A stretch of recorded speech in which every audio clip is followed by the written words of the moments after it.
Hello, Stephan here with Liquidity with a video about the essential German verb gehen, without which it would be very difficult to have a serious conversation. Liquidity. The German verb gehen essentially means go in English. It is one of the most essential verbs in the German language. Without it, it would be very difficult to have any kind of meaningful conversations with people, I would think. Not only is it used to express motion in German, as in walking, as in moving along, being propelled, it also is used very commonly in idiomatic expressions. Fortunately, its present tense conjugation is also very predictable and regular. So in the singular, for the first and second and third person, we have ich gehe, du gehst, sie es geht. In the plural, for the first, second, and third person, we have wir gehen, ihr geht, sie gehen. And then in German, we also have a formal you form, and that would be sie gehen in both singular and plural. The past tense is also not terribly hard to remember. There's just a little bit of a change in the stem of the vowel. Fortunately, it follows regular conjugation patterns. So as long as you remember the stem, you can easily conjugate this one. So for the first, second, and third person singular, we have ich ging, du gingst, sie es ging. In the plural, we have wir gingen, ihr gingt, sie gingen. And then the formal you again would be sie gingen for both singular and plural. When Germans talk about things that happened in the past, especially not so distant past, and they are just having a conversation about it, very commonly they use the present perfect tense instead of the past tense, the preterite, the simple past tense. The verb gehen is a little bit of an exception to that rule. For that verb, you will find people use both the simple past tense, which is a ging form, or a construction of an auxiliary verb in the past participle to create a present perfect. One thing to keep in mind, though, this is where German is a little bit different from English. So in English, we always have these construction with the word have, and then a past participle like I have gone, I have laughed, I have driven, whatever. In German, we use not one but two auxiliary verbs to make that construction. And they're not interchangeable. You can't just decide which one you feel like using at that point of time. The past participle for the English word go is gone. The past participle for the German verb gehen is gegangen. For verbs that express a motion or a lack of motion, as in gehen, stehen, so to go or to stand, or to swim, or to drive, or something like that, where you're being propelled, or you're propelling yourself in a direction, or you're choosing not to propel or be propelled. German uses a to be construction. So when an English speaker may say, Marcus went to the zoo, a German speaker might say, Markus ging in den Zoo. But it is also possible to hear people say, Markus ist in den Zoo gegangen. Keep in mind that in English, Marcus has gone would be equivalent to Markus ist gegangen.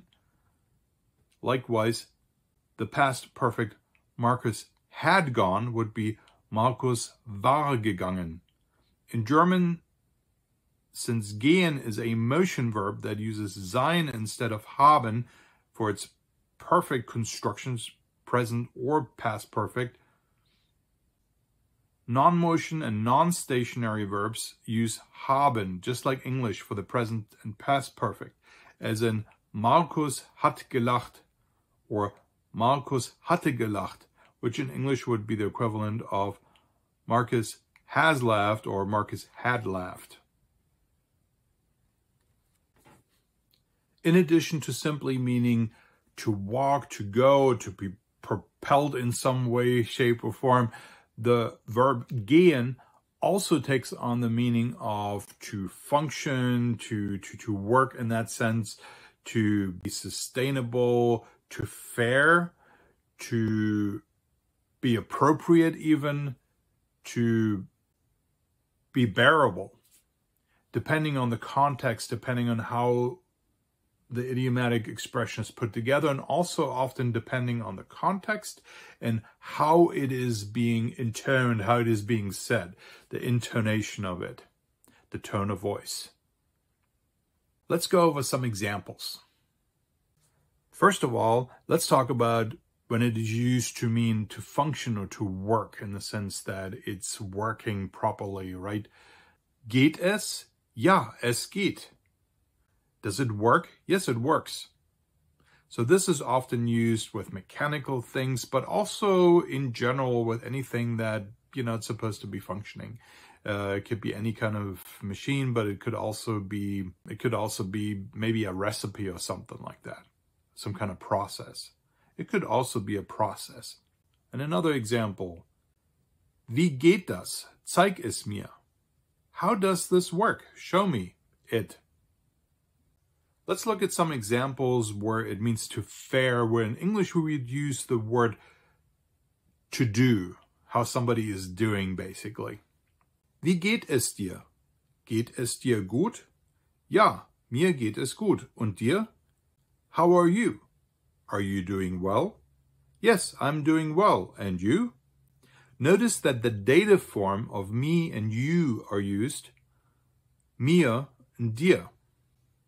Wie geht's is a contraction form for wie geht es. In English, some people still use how's it going or how goes it. So in English, we also have a very close equivalent to that. Next example, when it means to be bearable or sustainable, and this often depends on tone and context. So, for instance, if I ask, geht es noch? Literally, that means, does it still work? But in English, we would more likely translate that as an, are you okay? Are you going to make it? So let's say you're on a long hike and maybe your foot's hurting, and then somebody's asking you, geht es noch? Is this bearable? Is this sustainable? Can you make it with your hurt foot? Another example, das geht nicht. And this is very, very common, by the way. Das geht nicht. Literally, that means that doesn't work. More likely, we would translate that into English as that's unacceptable or that's undoable.